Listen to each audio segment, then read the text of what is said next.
Viloyat o'simliklar karantini va himoyasi boshqarmasida korrupsiyaga qarshi kurashish va korrupsiyaviy holatlarni oldini olish mavzusida xodimlari bilan muloqot o'tkazildi. Hozir shu haqda. Ochiq muloqot tarzida tashkil etilgan profilaktik targ'ibot tadbirida xodimlar korrupsiyaga qarshi kurashish sohasida qabul qilinayotgan normativ-huquqiy hujjatlar bilan tanishtirildi. Ta'kidlanganidek, korrupsiyaviy jinoyatlar demokratiya va inson huquqlariga jiddiy putur yetkazadi. Jamiyatdagi tinchlik va osoyishtalik, adolat, qonun ustuvorligi kabi ijtimoiy-huquqiy qadriyatlarning buzilishiga olib keladi. Prezidentimizning parlament va xalqqa murojaatida korrupsiyani davlat taraqqiyoti va jamiyat ishonchining asosiy tahdidi sifatida baholab 2026-yilda korrupsiyaga qarshi kurashish sohasida favqulodda holat deb e'lon qildi.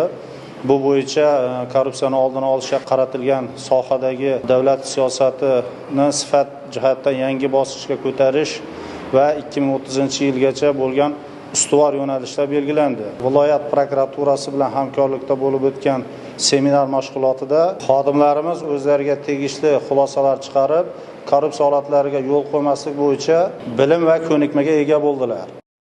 O'zbekiston Respublikasining korrupsiyaga qarshi kurashish to'g'risidagi qonunida korrupsiyaga oid huquqbuzarlik va manfaatlar to'qnashuvini oldini olish masalasiga e'tibor qaratilgan. Tadbirda ana shu muhim qonun talablaridan kelib chiqib, viloyat o'simliklar karantini va himoyasi boshqarmasi xodimlariga korrupsiya va korrupsiyaga oid huquqbuzarliklarning nima ekanligi va ularning salbiy oqibatlari haqida ma'lumot berildi.